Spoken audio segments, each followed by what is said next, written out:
ఈ రోజు నుంచి తల్లికి వందనం పథకం అమల్లోకి వస్తుంది ఏపీలో. అయితే ప్రతి ఒక్క విద్యార్థికి కూడా 15,000 ఖచ్చితంగా జమ చేస్తామని ప్రభుత్వం చెప్తున్నారు.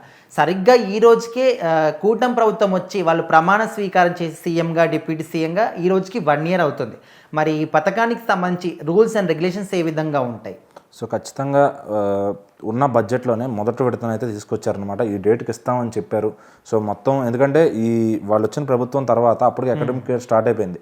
సో అకాడమిక్ ఇయర్ బట్టే అది ఫీజు అనేది ఉంటుందన్నమాట. అయితే ఇది 5 ఏళ్లకి ఎట్లా ఇవ్వాలనేది ఒక ప్లాన్ చేసుకున్నారు. సో ఎంతమందికి ఇవ్వాలి ఏంటి అనేది. సో అదే లెక్క ప్రకారం ఇస్తున్నారంటే ప్రతి స్కూల్ నుంచి ఇంటర్ వరకు అందరూ కూడా ఎవరైతే 75% అటెండెన్స్ ఉండదో వాళ్ళకి ఇది వర్తించదు. అది ఉన్న వాళ్ళకి మాత్రమే ఇది వస్తుంది అనమాట.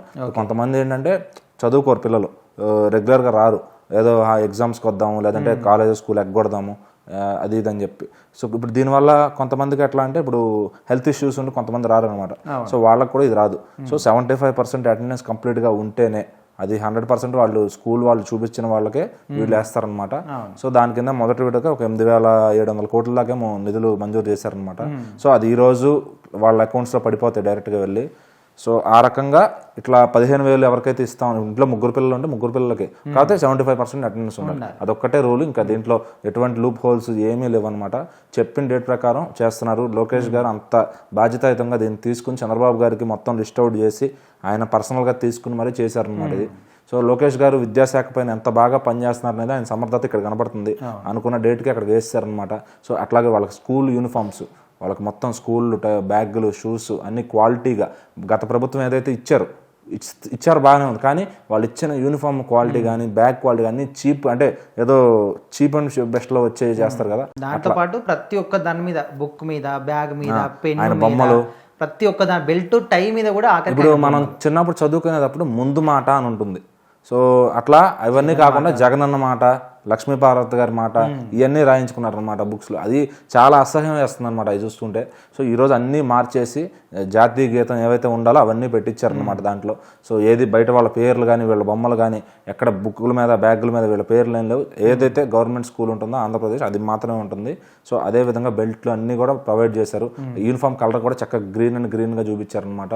సో ఇందులో ఎక్కడ వేరే పార్టీ రంగు కానీ ఏం తీసుకురాలేదు.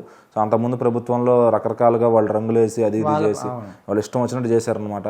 సో అసలు జగన్ గారిది అంటే అక్కడ విద్యాశాఖ మంత్రి తప్పు, జగన్ గారిది డైరెక్ట్గా మనం అనలేము కానీ. సో ఆయన చూసుకోవడం ఆయన తప్పు, విద్యాశాఖ మంత్రి తప్పు అనమాట. ఇక్కడ ఉన్నది సమర్థుడు, ఖచ్చితంగా చదువుకున్నవాడు ఉన్నాడు కాబట్టి ఆ పొజిషన్లో అది వాళ్ళకి ఏ ఫెసిలిటీస్ కావాలి కనుక్కొని, కొంచెం ఫారిన్ స్కూల్స్ ఎట్లా ఉంటాయి ఆ రేంజ్లో, అంటే మన దగ్గర అంత బడ్జెట్ లేదు, ఉంటే కనుక అది ఖచ్చితంగా చేపిస్తారు. బట్ ఆ ఎక్విప్మెంట్ ఏమాత్రం తగ్గకుండా వాళ్ళకి మధ్యాహ్నం భోజనం ఎట్లా పెట్టాలి అన్నీ కూడా చూసి, డొక్కా సీతమ్మ గారి పేరు మీద మధ్యాహ్న భోజన పథకం కింద వాళ్ళందరికీ గవర్నమెంట్ స్కూల్ ప్రతి ఒక్కరికి ఇంకా క్యారేజ్ పట్టుకెళ్ళక్కర్లా.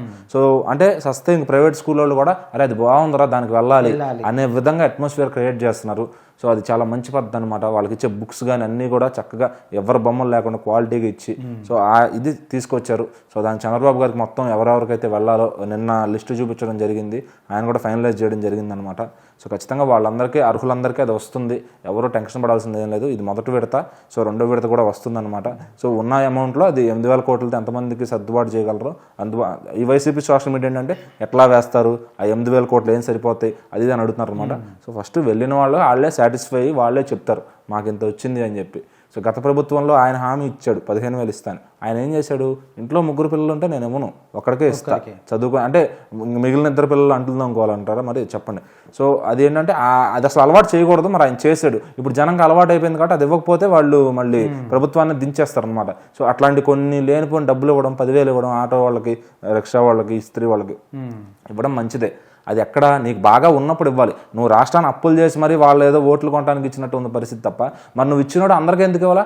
ప్రతి మిడిల్ క్లాస్ కుటుంబానికి ఇవ్వాలి, అది ఇవ్వాలా. సో ఇప్పుడు వాళ్ళకి అలవాటు చేసిపోయావు. ఈ రోజు వాళ్ళు ఏమడుతున్నారు, మాకు కావాలంటున్నారు.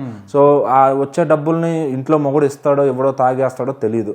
అందుకనే తల్లికి వందనం కాబట్టి తల్లి అకౌంట్లోనే పడేటట్టుగా చాలా పకడ్బందీగా ప్లాన్ చేశారు.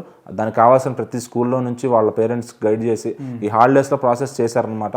సో దాన్ని ఏదో తప్పుదో పట్టిద్దామని వైసీపీ సోషల్ మీడియా చూస్తే కనుక ఖచ్చితంగా అది వాళ్ళకి ఇంకా వాళ్ళ కర్మ అది. సో తీసుకున్న ప్రతి ఒక్క హృదయాలకు తెలుసు, ఓటేసేటప్పుడు అది మనసులో పెట్టుకుని ఓటేస్తే చాలు.